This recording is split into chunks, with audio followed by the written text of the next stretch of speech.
The Chrono Haven Inn. Part 1, Segment 1. The first thing Jack Harlan learned about time was that it doesn't heal, it collects. Snow was falling sideways again that night, the kind that whistled through the corn husks and made the world look like an old black and white reel. Jack limped across the porch of the Chrono Haven Inn, his prosthetic leg thudding against the oak boards with the rhythm of a tired metronome.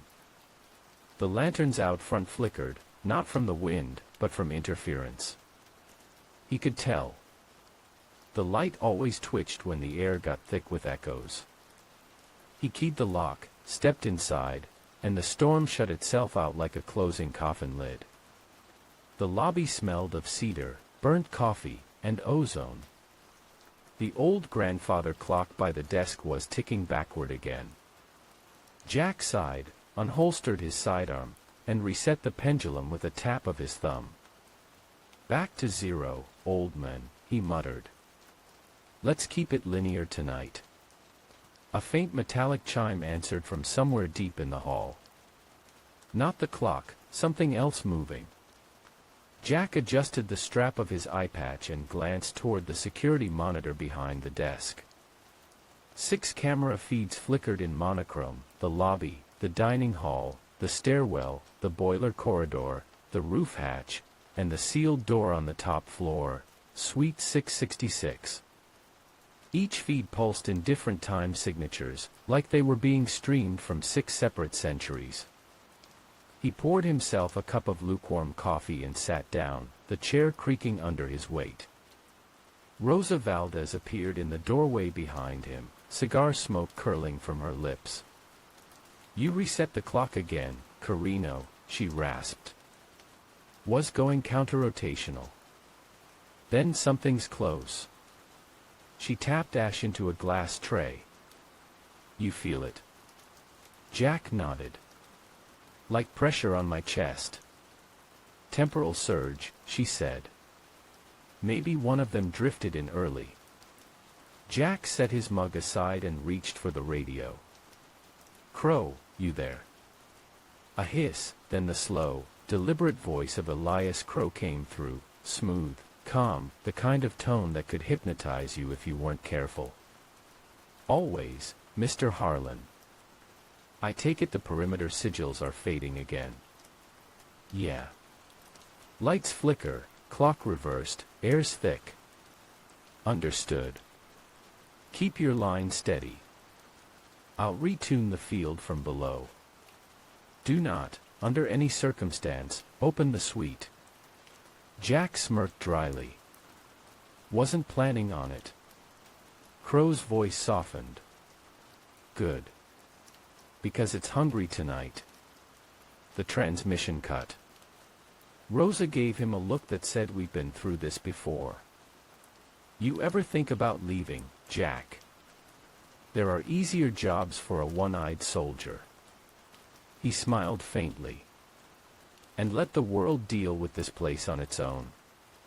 Outside, the wind howled through the boarded windows like a choir of ghosts. Jack reached under the counter and pulled the old guest ledger closer. 5 names were inked on tonight's roster, though he knew that number never stayed constant. Sometimes guests vanished from the page midnight, sometimes names appeared from decades not yet lived. He flipped to the next entry and frowned. Room 104, the enigmatic widow. Checked in 3 days ago. No departure date. Payment method, artifact, sealed. Jack ran a finger over the notation. He could still remember her arrival, the woman in the white coat stepping out of the storm, clutching a silver box to her chest. Her eyes had the look of someone who'd watched empires die. Rosa broke his thought. "We've got movement by the western corridor." Jack straightened. "Guest or intruder?" "Camera's fuzzy." "Could be both." He grabbed his rifle from behind the counter, standard issue M4, modified with a bayonet and a weird quartz scope Crow had installed. The weapon hummed faintly, absorbing static. They moved down the corridor, floorboards moaning under their boots. The walls were lined with framed photos of the inn across different eras: 1890, 1947, 1973, 2015. In each photo, one person always looked straight at the camera, a shadowed figure near the window, its face blurred like motion caught between seconds. They turned a corner. A man was crouched by the storage door, trembling, eyes darting like a cornered animal. His clothes didn't match any decade Jack knew, some mix of Civil War wool and modern nylon armor. His hands bled onto the tile, leaving trails that pulsed faintly, like veins of light. "Sir," Jack said calmly, rifle raised, "you're safe here." "You just drifted in, yeah." "From when?" The men gasped. "They're coming." The hunters, they followed the signal. Rosa stepped forward. "Hunters. Government, or something else." But the man's pupils expanded, swallowing the color from his eyes. He convulsed once, then twice, before his whole body froze like a paused frame. A low static hum filled the corridor. Jack backed up, heart pounding. "Rosa, step back." The man's jaw unhinged, skin stretching, and from inside his mouth came a voice, not his own, but an imitation. A perfect, cold echo. "Jack," it said. "You left me in the desert." Jack froze. That voice, he hadn't heard it since Afghanistan. His squad mate, Connor Hale. He aimed the rifle, breath shaking. Not possible. The body snapped upright, bones cracking backward, eyes glowing a dull red. "Everything's possible in the loop," it said, smiling with Connor's teeth. Then it lunged. Jack fired once, then again, each round exploding into bursts of light. The creature folded, limbs twisting unnaturally, before collapsing into a puddle of colorless liquid that steamed against the cold floor. Silence. Rosa crossed herself. Dios mio. Jack lowered his weapon. Mimic probe. "It's testing the lock." Rosa stared. How the hell did it project this far? "Suite sealed." "Unless someone tampered with the seals," he said. They both turned toward the ceiling, where faint vibrations rattled the pipes. Above them, the top floor. Suite 666. Jack's radio crackled again, Crow's voice tight this time. "Mr. Harlan, report." Mimic breached through a host. "Temporary manifestation. Contained." "Understood," Crow said. "But containment won't last. The sigil field's destabilizing. You'll need to reset the nodes manually." "Outside?" "Yes. Before the storm closes." Jack exhaled slowly, glancing toward the frosted windows. Snow whipped so violently he could barely see the tree lean. The storm wasn't weather, it was interference, temporal discharge. He'd walked into one once, years ago, and walked out of a different century. Rosa frowned. "You'll freeze out there." Jack holstered his rifle. "Better me than the timeline." He threw on his parka, fastened the patch over his missing eye, and stepped back into the storm. The wind hit like a wall of razors. Visibility dropped to nothing. He could hear the inn's generator pulsing behind him, its hum out of sync with reality. He reached the first sigil post, a wooden cross carved with runes, half buried in ice. He pulled the ignition core from his belt, plugged it in, and turned the dial. The post lit up, casting a blue ring into the snow. Then he saw movement near the fence line, shadows walking against the wind, but leaving no footprints. 3 of them. Tall, slender, faces covered in mirrored masks. Hunters. Jack's pulse spiked. He ducked behind the post, unslinging his rifle. Through the snow, he could just make out one of them raising a device, something that shimmered like glass-bending light. He fired. The bullet split through the blizzard, striking the figure's shoulder, but instead of blood, shards of time spilled out, fragments of moments, flickers of other worlds. The hunter staggered but didn't fall. They were closer now, closing in fast. Jack reloaded, fighting against the cold tearing at his prosthetic joint. A voice cut through the storm, faint but unmistakable, the widow's voice. "Mr. Harlan, inside, now." He turned, but she was standing in the snow, untouched by it, her white coat whipping like a flag in the wind. In her hands, the silver box pulsed with light. "What the hell are you doing out here?" he shouted. Her eyes met his. "You can't save the inn tonight." The light from the box intensified, casting a halo across the blizzard. Jack shielded his face. And then everything froze. The snow stopped midair. The wind died. Even the hunters stood motionless, trapped in still frames of reality. Only Jack and the widow moved. Her voice was calm now, almost kind. "They found a way to breach the loops. The mimic isn't the only thing coming through anymore." Jack stared at her, his breath forming clouds that didn't fade. "Who are you?" "I'm from the end," she said softly. "And you're the reason it begins." Then the light engulfed him. Jack came to with the taste of iron in his mouth. The world was wrong. The snow was gone, replaced by stillness, frozen air that shimmered like glass. He was standing in the lobby of the Chrono Haven Inn, but everything was off by half a second. The ceiling fans spun too slowly, the clock ticked in reverse again, and Rosa's ashtray hovered in midair, smoke coiling upward in slow motion. His breath came out in vapor, suspended before his face. Then sound returned all at once, like the universe exhaling. The ashtray clattered to the ground. The lights buzzed.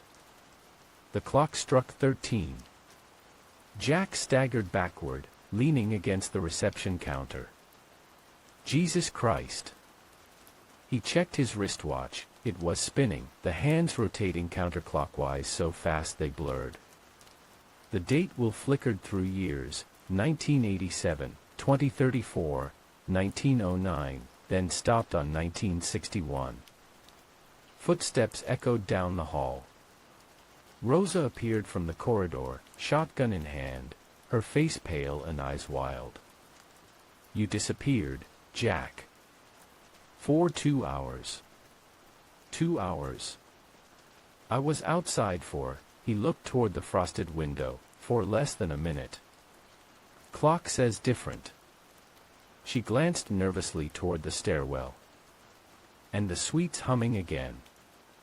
The air vibrated faintly. Upstairs, something shifted, a deep, low resonance that crawled through the walls like a heartbeat. Jack steadied himself. "Where's Crow?" "Basement," Rosa said. "Trying to recalibrate the chrono field. He told me to keep everyone inside their rooms." Jack frowned. "Everyone?" Rosa hesitated. "That's the thing. We only have 3 guests left on paper, but there's 4 rooms with lights on." He stared at her. "You're sure?" "I counted twice. Widow's still in 104. The soldier from the 1940s hasn't left his bed in 2 days. And the new guy, some corporate suit from 2028, won't open his door. But there's another room lit on the 2nd floor. No record. No key assigned." Jack picked up his rifle. "Let's go see who checked in uninvited." They moved upstairs, the hallway stretching unnaturally long, like the building was breathing in slow motion. The wallpaper peeled in perfect patterns, and the portraits lining the walls seemed to turn their eyes toward Jack as he passed. Room 212. The door was slightly ajar. Jack raised his weapon, signaling Rosa to cover. He nudged the door open with his boot. Inside was an empty guest room, dust thick enough to write in. But the bed was freshly made.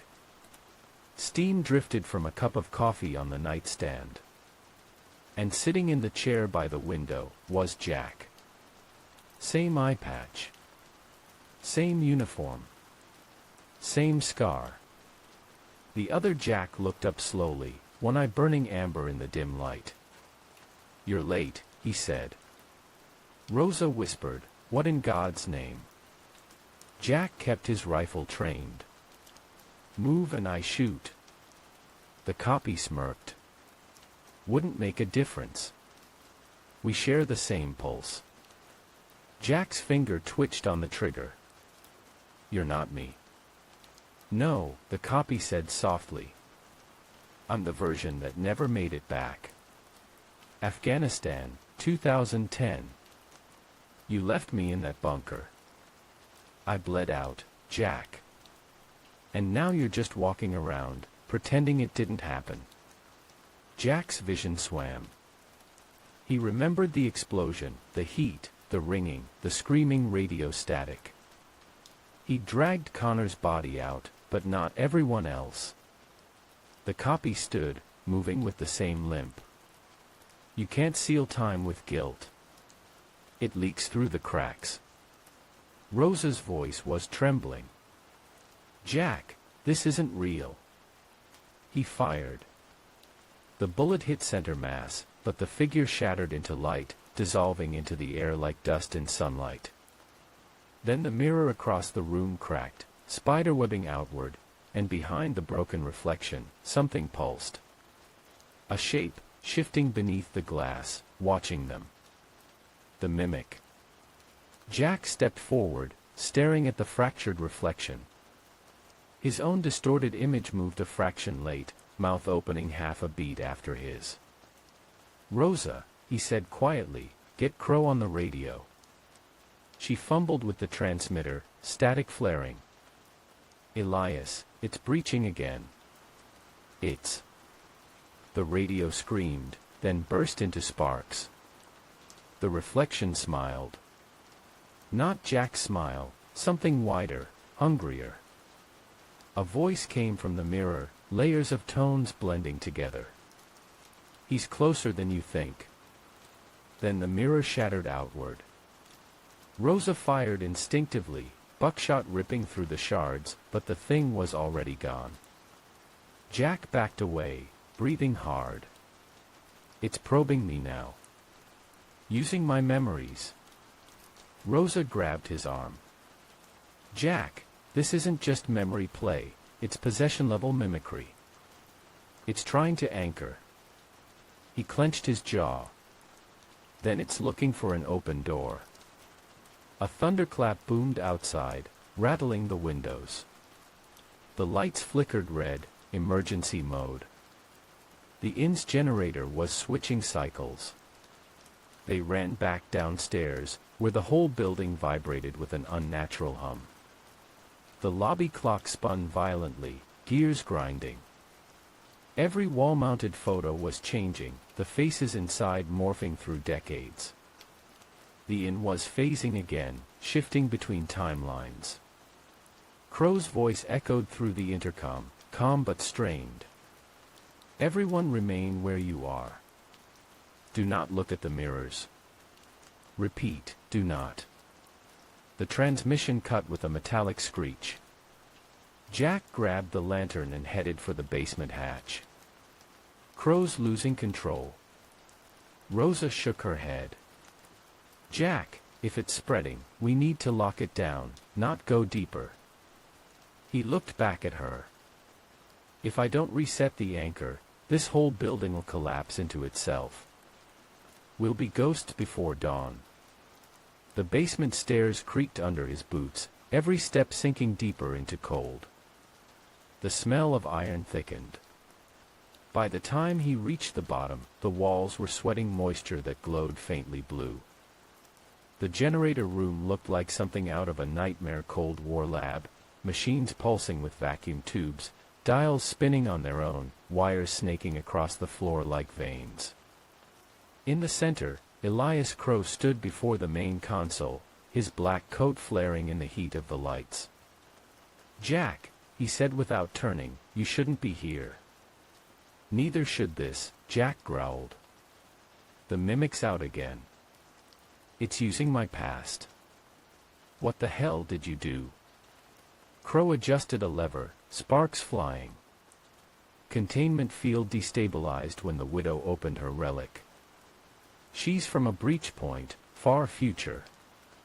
I told her not to activate it." "You didn't tell me she had one," Jack snapped. "I didn't think she would remember how." The lights flared, shadows slicing across Crow's face. For a split second, Jack saw something flicker behind his sunglasses. His eyes were metallic, reflective like mirrors. Jack stepped closer, gun half raised. "What are you, Crow?" Crow's tone was eerily calm. "Someone who stayed too long between moments." The machines roared, and the floor trembled. On the far wall, a containment window blinked alive. Behind it, a silhouette twisted in the dark. The mimic, restrained in the glass chamber of Suite 666, visible through the temporal link. Its form rippled like a mirage, constantly rewriting itself, faces flickering across its surface. Jack's voice lowered. "You said it was sealed." "It was." Crow turned toward him. "Until you went outside." Jack froze. "What?" "The field recognized you," Crow said softly. "Your genetic signature matches one of the original architects of Project Chronos. Your father's work." The lock responded to his bloodline. Jack's world tilted. "You're saying my father built this thing?" "Built it." "He summoned it," Crow said. "The mimic isn't just an experiment gone wrong, Jack, it's the byproduct of a consciousness fracture. The first attempt to weaponize time itself." Jack felt his chest tighten. "And he made me part of it." Crow's hand shot to a control switch. "It's too late." The loop's destabilizing. The containment glass shattered inside the monitor feed. Sirens screamed. Rosa's voice came over the radio, panicked. "Jack! It's in the hallways, multiple forms. It's using, God, it's using your face." Jack sprinted for the stairs. The hallway above was chaos, lights flickering, guests screaming, air bending like heat haze. Two identical Jacks were fighting near the lobby, each moving with perfect mirrored reflexes. He raised his rifle, aiming, but couldn't tell which one was real. Rosa shouted from the stairwell, "Don't shoot. It learns from every wound." The mimic turned toward him, both versions of him, and grinned. Then the lights went out. Only the tick of the backward clock remained. Jack's breathing slowed, steady, the soldier in him resurfacing. In the dark, he listened, not for movement, but for pattern. The creature's rhythm was off, half a breath late, one heartbeat delayed. He fired once into the darkness. A shriek tore through the hall, not human, not anything from this timeline. The creature stumbled backward, its body glitching through flashes of faces, his father, Connor, the widow, even Rosa, before collapsing into smoke that dissipated through the cracks of the floor.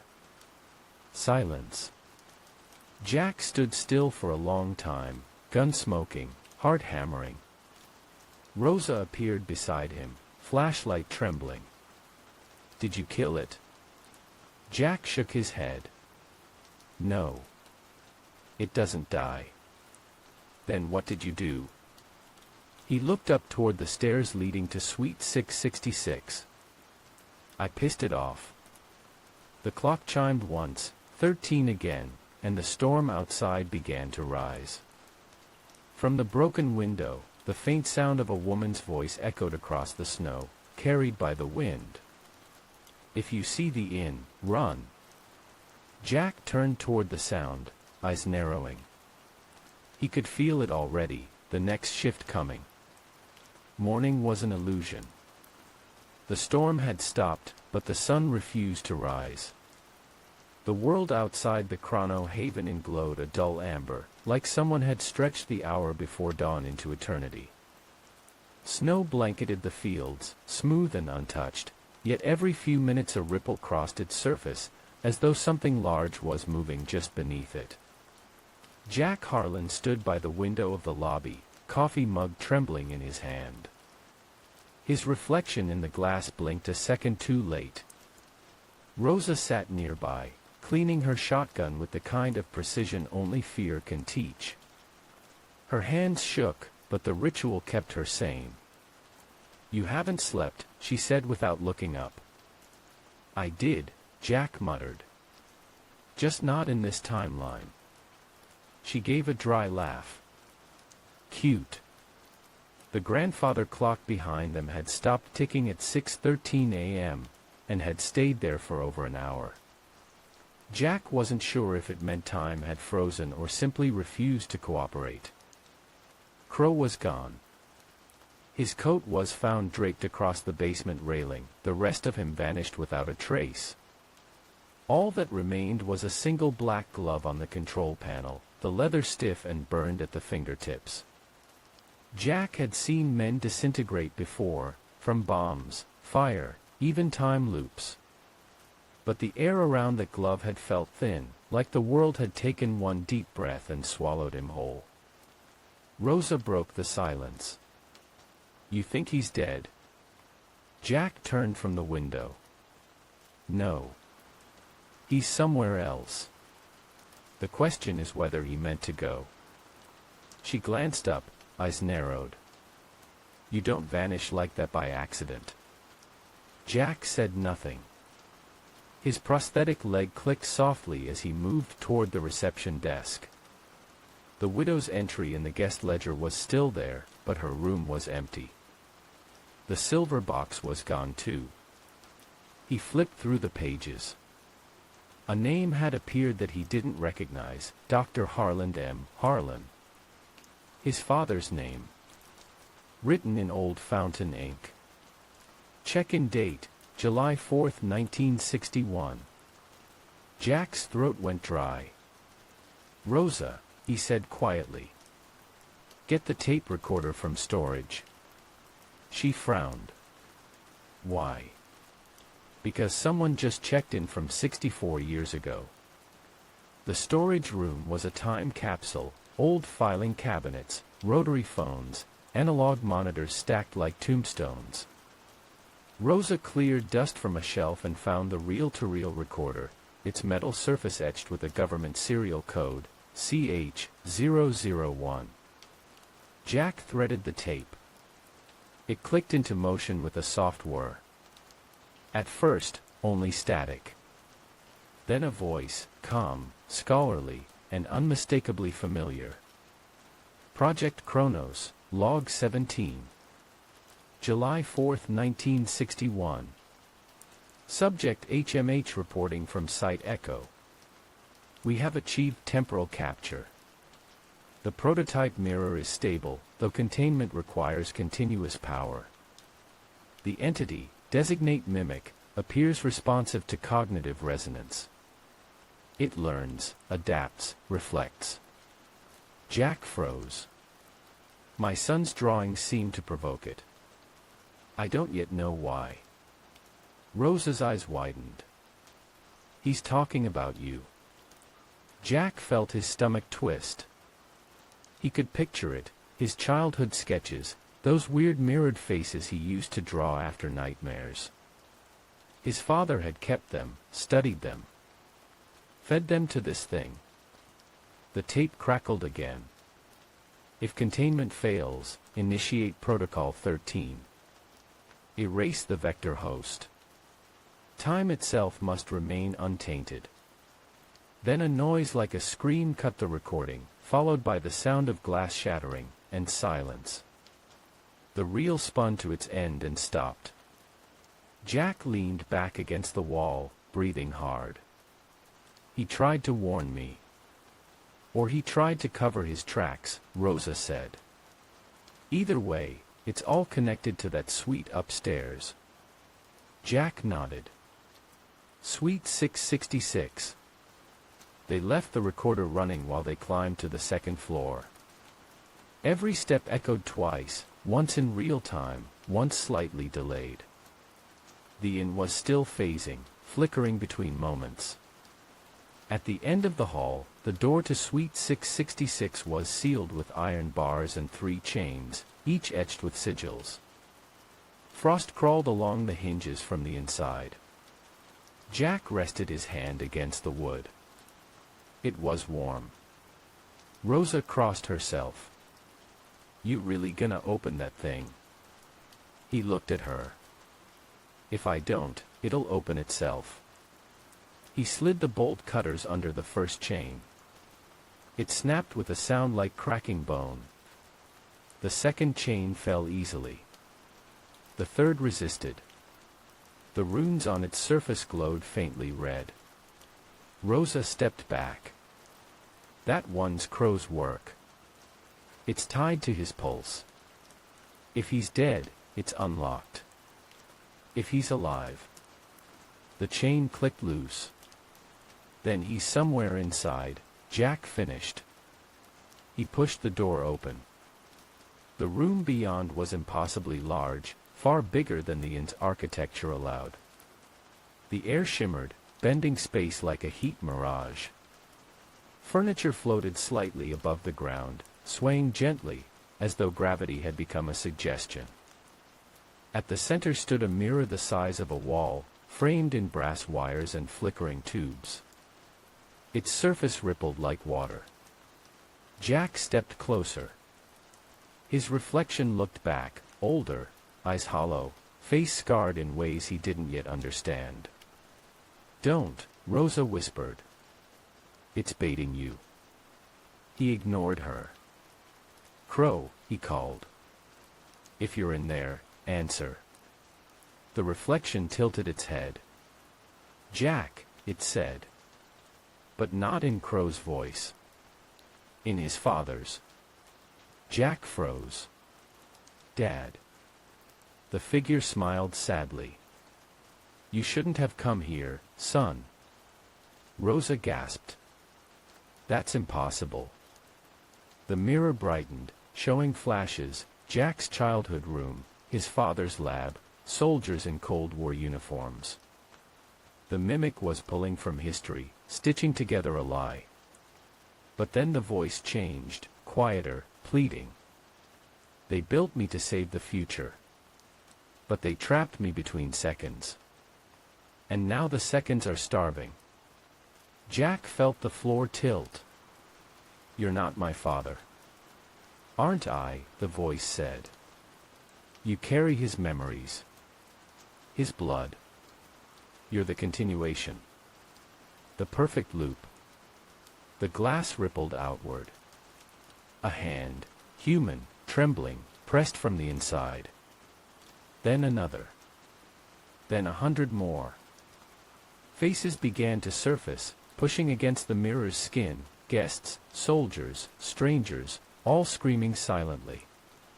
Rosa stumbled back. It's a damn graveyard. Jack raised his rifle, heart pounding. Stay behind me. The mirror bulged, and from its surface Crow stepped out, half solid, his skin flickering between decades, eyes glowing silver. Jack, he rasped. Don't shoot. What the hell did you become? Crow's voice was layered, like multiple versions of him speaking at once. The price of control. I merged with the containment field. It's the only reason the loop hasn't collapsed. Rosa shook her head. You're lying. The inn's dying, look at it. Indeed, the walls were warping, wood grain twisting into spirals. The floorboards flexed like living tissue. Crow extended a hand. You have your father's code in your blood. The mimic wants it. Give me the artifact the widow took, it's the key to sealing it again. Jack stepped forward slowly. She said the same thing before she vanished. That the box was the only way to stop it. Crow nodded. Then find her. Before the next storm. Before the loop resets. Jack studied him. And if I don't? Crow's expression fractured into a dozen reflections. Then you'll watch yourself burn. Again. The lights flickered, the mirror pulsed, and Crow was gone, sucked back into the glass like ink drawn into water. The silence that followed was heavy. Rosa exhaled shakily. So, what now? Jack looked around the warped room. The brass frame was humming, small sparks leaping between wires. On the floor, beneath a layer of frost, he saw something glint. He bent down. It was a military dog tag, his father's. He turned it over. On the back, a single line was engraved. Protocol 13, erase the vector host. Jack clenched his fist around it. He wasn't trying to save me, he said quietly. He was trying to end me.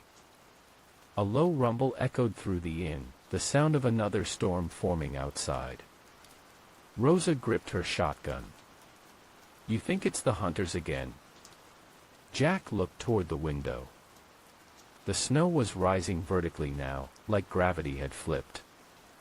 No, he said. It's the clock. The grandfather clock downstairs had started ticking again, backward, faster this time. Rosa whispered, what does that mean? Jack holstered his rifle and started toward the door. It means, he said, we're out of time. The clock downstairs was screaming. Its gears turned in reverse so violently that the entire wall trembled. The sound wasn't metal, it was alive, like bones grinding in rhythm. The air shimmered.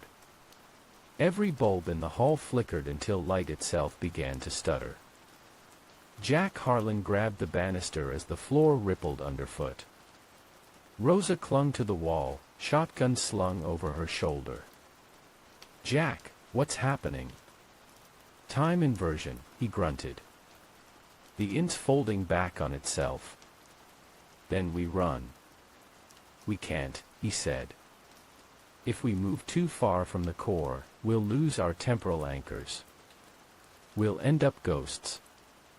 The word hung heavy between them. Rosa exhaled sharply. Then what the hell do we do? Jack's eyes darted to the far end of the hallway. Suite 660 SIX's door was now gone.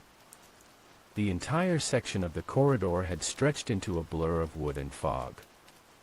We find the widow, he said. She has the artifact. Rosa frowned. You think she's still here? Jack nodded slowly. I don't think she ever left. They moved cautiously through the flickering corridors. Each turn shifted the architecture, walls pulsed, doors appeared and vanished, paintings reformed as they passed. The sound of the ticking clock echoed from every direction, overlapping itself in chaotic time loops. The lobby had changed completely. The furniture was rearranged, the chandelier hung lower, older. The sign on the reception desk now read Chrono Haven Boarding House, EST 1883. Jack's breath caught. We're in the past. Rosa looked out the window. Outside, the landscape was different, no power lines, no road, just fields of untouched prairie stretching into fog. And on the horizon, a group of figures on horseback were approaching slowly through the mist. She turned pale. They're not alive. The riders had no faces, just smooth flesh beneath their hats. In their hands, they held lanterns that flickered with cold blue light. Jack raised his rifle. "Keep your distance." The air grew colder. Frost spread across the glass in spiral patterns. Then one of the faceless riders stopped and raised its lantern toward the inn. The flame inside burned backward, smoke curling downward instead of up. The inn responded. The walls moaned. The floorboards split open beneath the rug, revealing an impossible void. Stars, machinery, reflections of other lives spinning below. Jack grabbed Rosa's arm and pulled her back. "Don't look down." But she did, and gasped. Below them was not darkness but memories. Thousands of them, stacked like film reels, scenes from every guest who'd ever stayed in the inn, soldiers, children, strangers, all repeating the same motions, over and over, trapped in infinite replay. Jack forced her away. "Eyes up. Focus."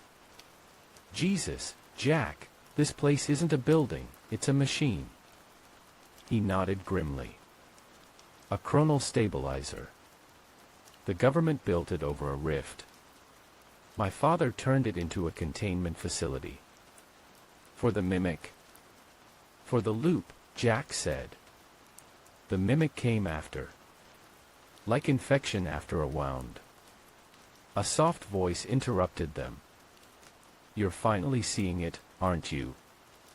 They both turned.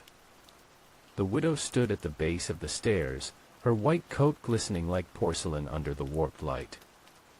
She was holding the silver box again, only now it was open. Inside, a swirling sphere of glass rotated slowly, refracting the air like liquid mercury. "Close that thing," Jack said sharply. She tilted her head. "If I do, the loop collapses. If I don't, the world outside burns." Rosa lifted her shotgun. "Lady, I've had enough riddles tonight, start talking." The widow's eyes glimmered with sorrow. "You think the mimic is your enemy?" "No. It's the mirror of everything you bury. It feeds on memory because memory is time. It doesn't kill, you do. Every time you forget, every time you try to fix what can't be fixed, you feed it." Jack stepped closer, voice cold. "Then tell me what my father did."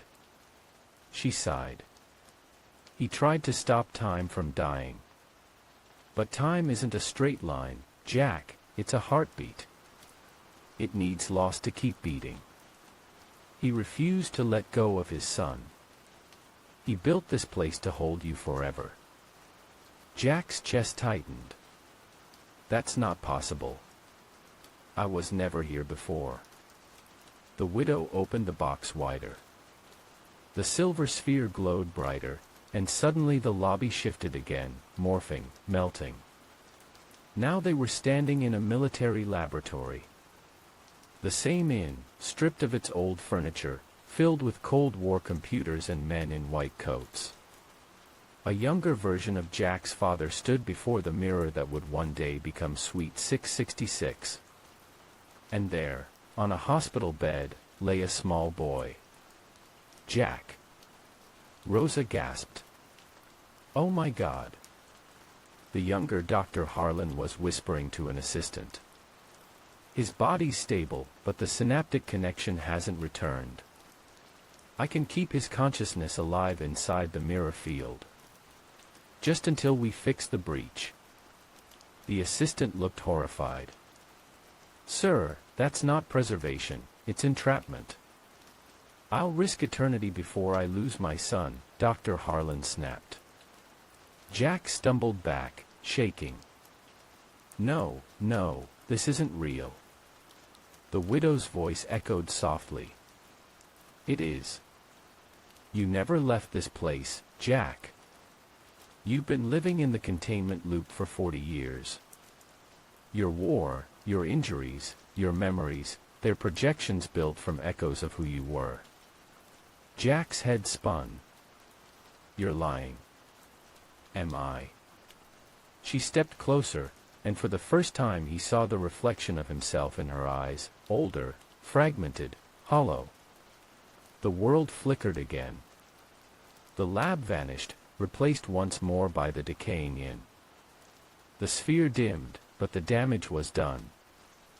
Cracks ran through the walls, leaking light. Rosa grabbed Jack's arm. Jack, listen to me, we have to destroy it. He hesitated. If it's true, if I'm not real, then what happens when we do? Then we set everything else free. The widow looked up, sorrowful. If you destroy the core, the loop ends. The mimic dies with it. But so do you. Jack clenched his jaw. Then maybe it's time. He raised his rifle toward the silver sphere. But before he could fire, the floor split open. A roar erupted from below, the sound of every version of the mimic screaming at once. The air filled with faces, his squad mates, Rosa's younger self, even Crow, all distorted, weeping, begging. Don't leave us, Jack. Rosa fired a blast into the void, but it only screamed louder. The widow shouted over the chaos, you can't kill what's already part of you. The mimic surged upward, a colossal silhouette formed of thousands of reflections. Its voice was the sound of glass breaking in reverse. You were never saving them, it whispered. You were saving yourself. Jack fired. The bullet struck the sphere dead center. Light exploded outward, cold, white, infinite. Everything froze. The noise stopped. The storm outside vanished. The inn stood suspended in pure silence. Then the light contracted, sucking inward like a collapsing star. The walls folded, bending reality back into a single line. Rosa fell to her knees, covering her head. Jack. He stood in the center of it all, motionless, eyes locked on the imploding sphere. His skin shimmered like glass, his breath crystallizing midair. The widow stepped forward, tears streaking her pale cheeks. You can still choose. Stay and live the loop again, or end it and vanish with him. Rosa looked up, horrified. Jack, don't. He turned toward her, half of his face already fracturing into reflection. I was never meant to survive, he said softly. Only to hold it together. The sphere shattered completely. Time collapsed. When Rosa opened her eyes, she was standing in an empty field. The inn was gone. The wind was warm. Birds were singing somewhere in the distance. Her shotgun lay rusted beside her boots. In her pocket, she found something cold, a silver dog tag. She turned it over. Harlan, J. Chrono Haven. The engraving beneath it read, If you see the inn, run. She looked up toward the horizon. Far away, in the golden haze of morning, a faint outline of the Chrono Haven Inn shimmered once more, just for a second, before the wind took it away. The Nebraska plains looked cleaner than they had any right to. No wreckage, no debris, just grassland stretching to a horizon that refused to end. The place where the Chrono Haven Inn once stood was now an empty field, perfectly circular, 50 yards across, where no grass grew and no wind dared to blow.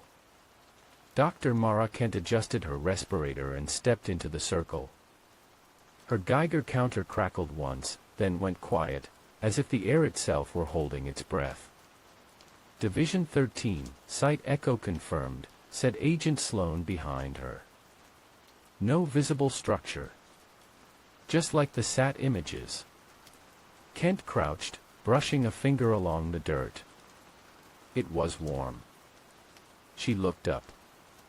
How long since the original containment collapsed? Sloane checked his tablet.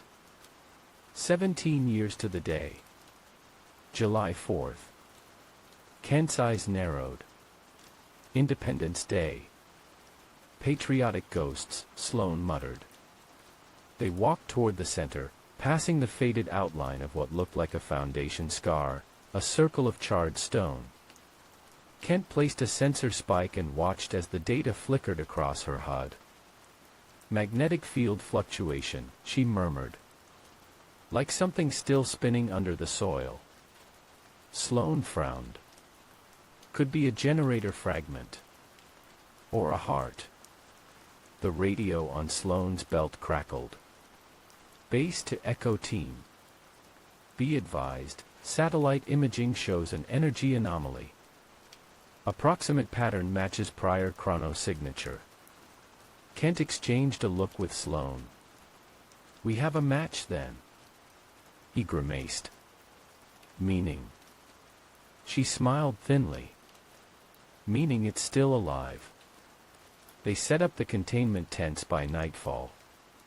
The sky was wrong here, clouds formed rings instead of drifts, and the moon appeared twice, one lagging behind the other by a few seconds. Kent reviewed the archives from 1961 through 2008, all files on Project Chronos and the classified appendix marked Harlan Directive. Every page was half-redacted, but the same name kept surfacing beneath the black ink, Jack Harlan. Most entries ended with the same notation, status, vector host, active but contained. Sloane set down 2 mugs of coffee on the table. You believe this crap? Kent didn't look up. I believe what I can measure. And what are you measuring right now? She tapped the screen. A heartbeat. Every 72 seconds. Coming from 6 feet below us. Sloane swore under his breath. Relax, she said dryly. It's probably residual energy in the field. But in truth, Mara Kent was less certain than she sounded.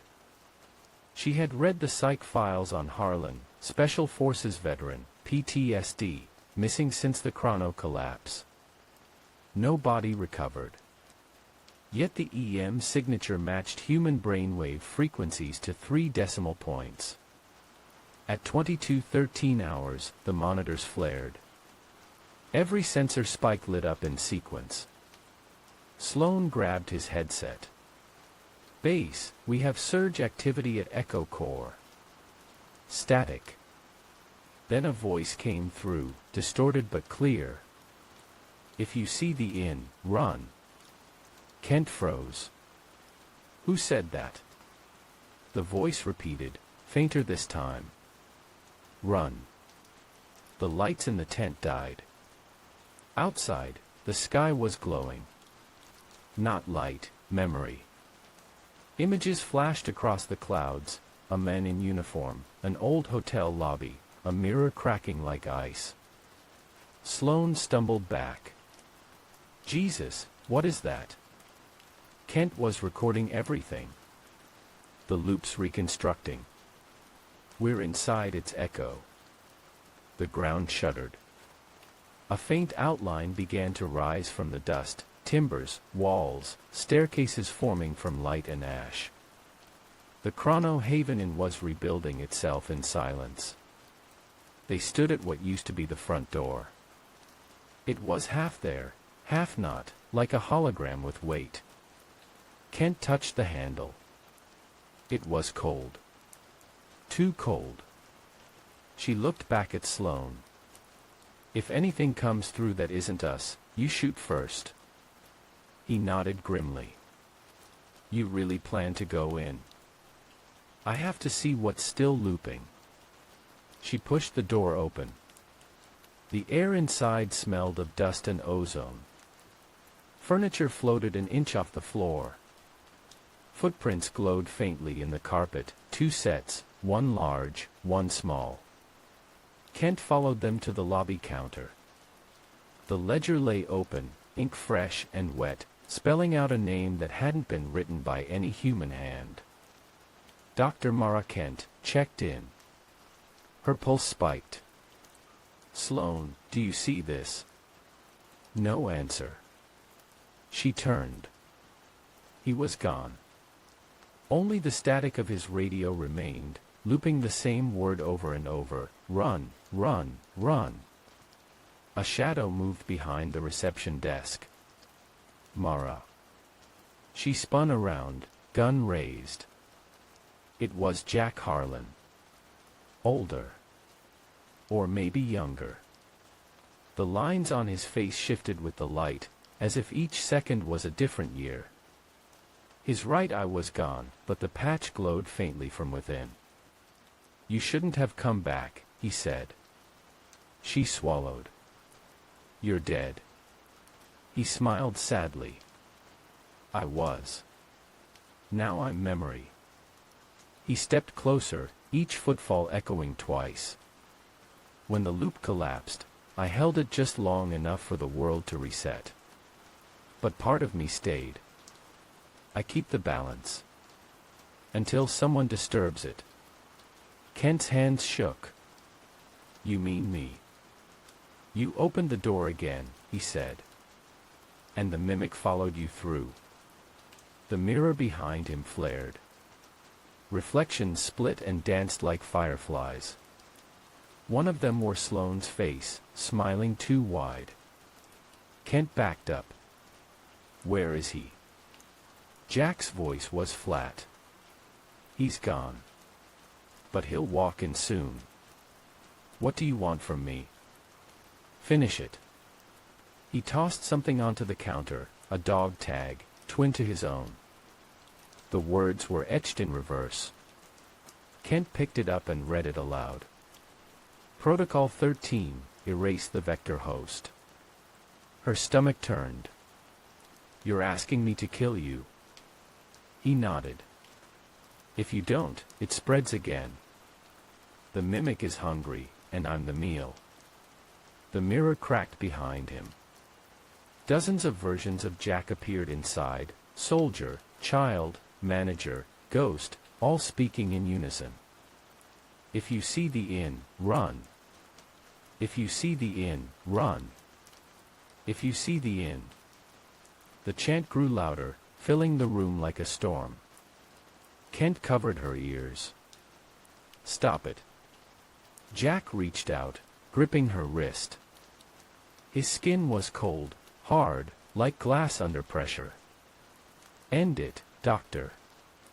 Before it remembers how to be human." The mirror burst apart. Shards hung in the air, each reflecting a different reality: wars, cities, worlds. One shard showed the field outside, Division 13 vehicles burning silently while Sloane's faceless form wandered between them. Kent lifted her weapon. Her finger trembled on the trigger. Jack nodded. "Do it." She fired. The bullet hit his chest, and instead of blood, light poured out, blinding white. The inn shuddered. Every mirror, every window, every surface of reflection exploded in sequence, releasing echoes like dying stars. Then everything stopped. Kent stood alone in the ruins. Her ears rang with silence. The dog tag in her hand had changed. Now it read: Project Chronos, reinitialized. Outside, the sky was clear. The circle of dead grass was gone, replaced by fresh green shoots. But as she turned to leave, she heard a faint sound behind her, a clock ticking. Slow. Deliberate. Backwards. The field was quiet again. Dr. Mara Kent stood at the edge of the circle, wind tugging at her coat, her breath fogging in the dawn air. The inn was gone, again. But the silence had weight, as if the earth itself was holding something underneath it, waiting.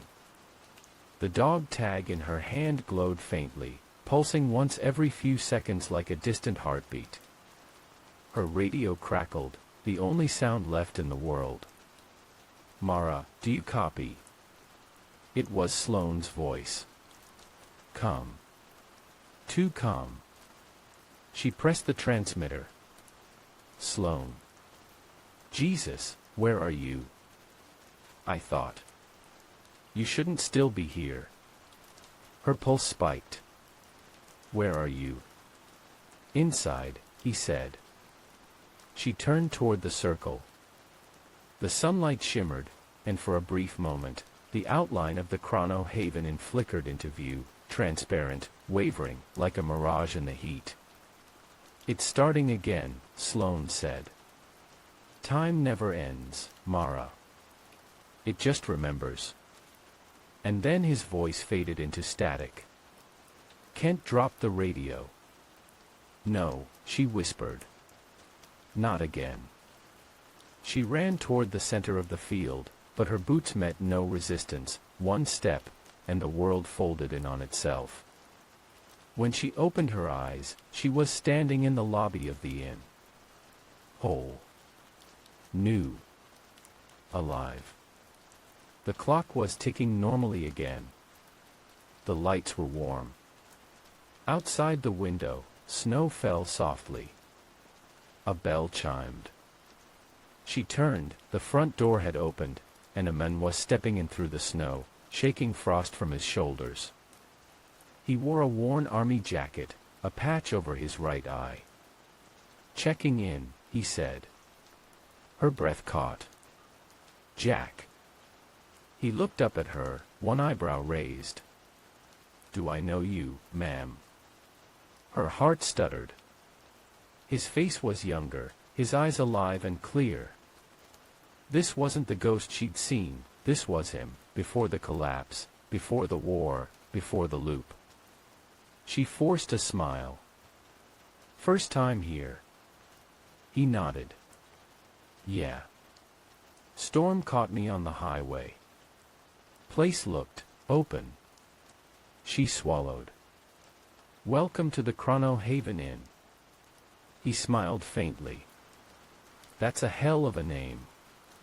Yeah, she said softly. It is. He signed the ledger, Jack Harlan. The pen left a trail of faint blue light, like it was writing into the air itself. Mara watched, realization dawning. This was how it had always begun. Jack looked up. Hey, question for you. Place like this, ever get lonely? She hesitated. Sometimes. Guess we both came to the wrong place then, he said with a grin. He turned away, limping slightly, his prosthetic leg thudding against the wooden floor. The sound echoed twice, a perfect, soft delay. Mara exhaled slowly. The loop reset. The widow's voice came from behind her, soft as silk. Of course it did. Mara spun around. The woman was there, pale and timeless as always, holding the silver box again. You, Mara breathed. You did this. The widow tilted her head. No. He did. He always does. Then it's all just repeating. The widow's smile was sad. Repetition is the only way time remembers what it lost. Jack is the heartbeat. The loop is his pulse. Mara's eyes burned. You're telling me none of this ever ends? Endings are for stories, the widow said gently. This is a memory. Outside, thunder rolled, not from the sky, but from beneath the ground, deep and rhythmic. The clock began ticking backward again. Jack looked up from across the lobby. Power just flickered, he said. You all right? Mara blinked back tears. Yeah. Just déjà vu. He chuckled. Ain't that life? The widow placed the silver box on the counter. You can still change one thing. Mara frowned. What? Who remembers? The box opened on its own. Inside, the swirling glass sphere spun slowly, a tiny storm suspended in silence. "Your choice," the widow whispered. "Seal the loop forever, make the world forget it ever existed. Or let it live again, as warning. Every cycle, one person remembers, and tries to save him. Over and over." Mara stared at the sphere. "And if I end it?" "Then you end him," the widow said. "And yourself with him. Time will heal, but memory will die." The lights dimmed. The sound of the ticking clock grew louder, faster. The storm outside was rising again. Mara looked toward Jack. He was staring out the window, unaware of the cosmic weight above his head. "You deserve peace," she whispered. He glanced back. "What?" "Nothing," she said. "Just talking to the wind." She reached toward the box. Her hand hovered over the sphere. It was warm, pulsing gently, like a living thing. "Choose," the widow urged. Mara closed her eyes. Then she pressed her palm down. The sphere dissolved into light. Outside, the storm broke open, not wind, not snow, but pure white radiance pouring across the plains. Every frozen second in the world unfurled at once, billions of moments colliding and merging. The Chrono Haven Inn began to dissolve into dust, its wooden beams turning into light, its rooms folding into silence. Jack looked around, confused. "What's happening?" Mara smiled faintly, tears streaking down her cheeks. "You're going home." He frowned. "Home. Where time forgets pain." He stepped toward her, reaching out, and then both of them vanished in the light. Somewhere, years later, or maybe years before, a child in a farmhouse near Omaha woke up crying in the middle of the night. His mother rushed in, holding him close. "What's wrong, sweetheart?"